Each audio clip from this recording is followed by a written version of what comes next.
Zenj TV, tujivunie nyumbani.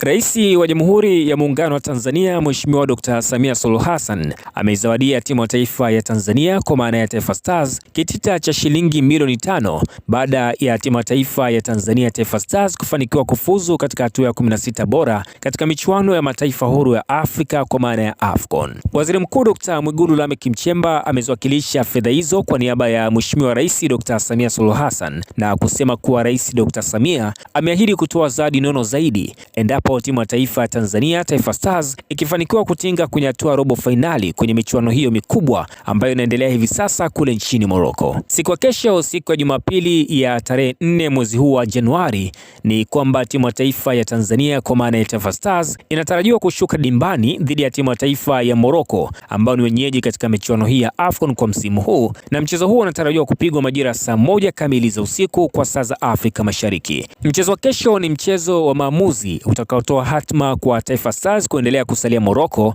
au kurudi nyumbani.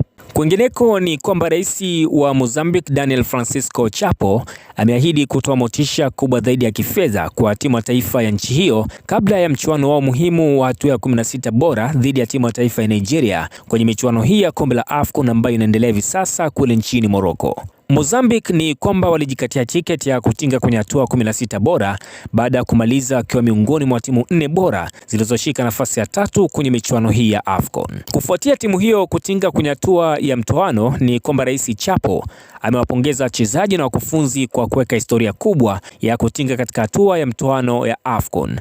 Lakini wakati huo huo ni kwamba timu ikijiandaa na pambano dhidi ya Nigeria, ni kwamba rais ametangaza bonus kulingana na utendaji kama ni ishara ya motisha kwa timu ya taifa. Kila mchezaji wa timu ya taifa ya Mozambique pamoja na wakufunzi wa timu hiyo ni kwamba watazawadiwa kitita cha dola za Kimarekani 7,000 ambazo kwa pesa za Kitanzania ni sawa na shilingi milioni 17, ikiwa timu ya taifa ya Mozambique ikifanikiwa kupata ushindi dhidi ya Super Eagles kwa maana ya Nigeria. Mchezo kati ya timu ya taifa ya Mozambique dhidi ya Nigeria ni mchezo ambao unatarajiwa kupigwa mnamo usiku wa Jumatatu ya tarehe 5 ya mwezi huu wa kwanza Januari mwaka 2026.